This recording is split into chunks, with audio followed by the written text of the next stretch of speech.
One of the biggest blocks in finding your spouse is when you take things personally, and that is coming from your ego. And to explain the ego, it is, in a nutshell, kind of anything that is about you.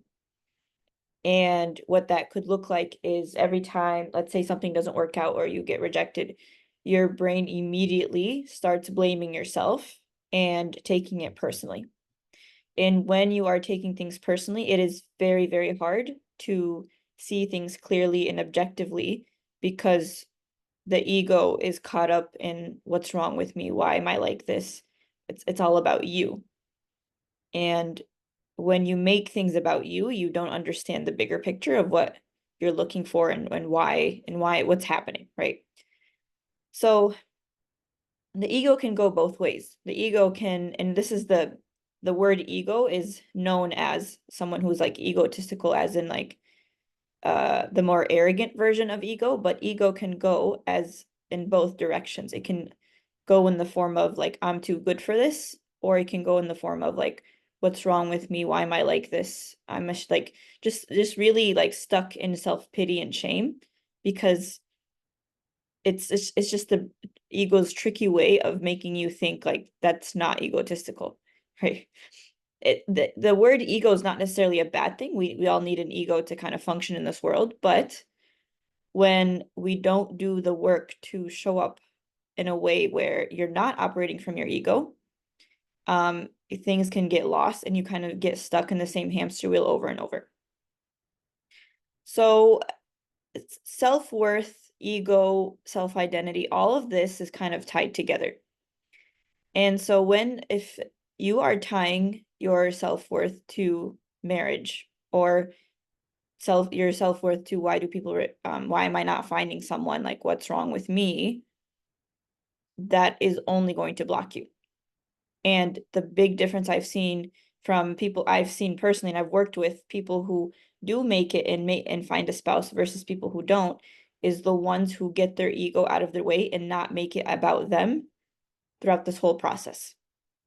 And the ones who continue to grab onto this idea that every time they get rejected or when something doesn't work or when they talk to someone and they don't like them, they somehow make it about them.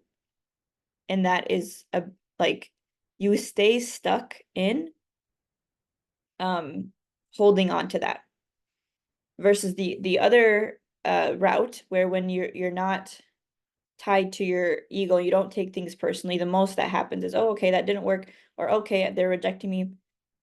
That sucks. I'm not for them. You move on. You move on much quicker. You're not carrying this baggage of exhaustion and like, why isn't it working for me?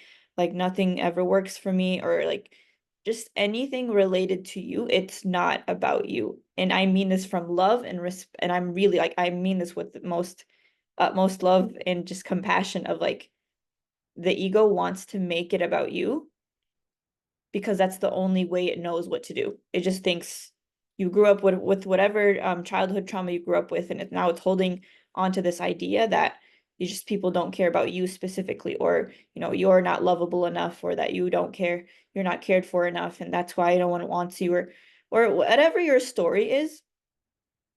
In order to overcome that, you have to recognize when your ego is coming up. And when people are operating from their ego, it is very, very hard to get out of it.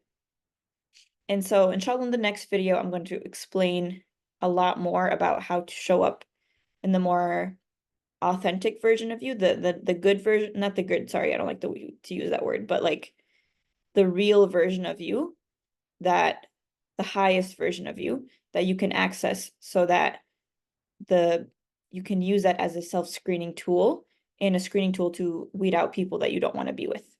Because when you're operating from your ego, you tend to attach to people much, much quicker.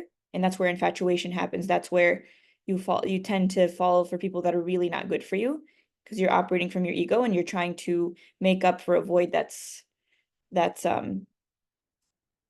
cannot be filled with another person. So then we get attached to people that are not good for us. I will talk a lot more about this, inshallah, in the next video. So I just wanted to put this out there and have you think about where do you think you're operating from your ego?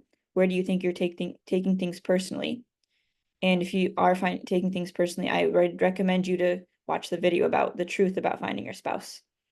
And inshallah, I will see you in my next video. Assalamu alaikum.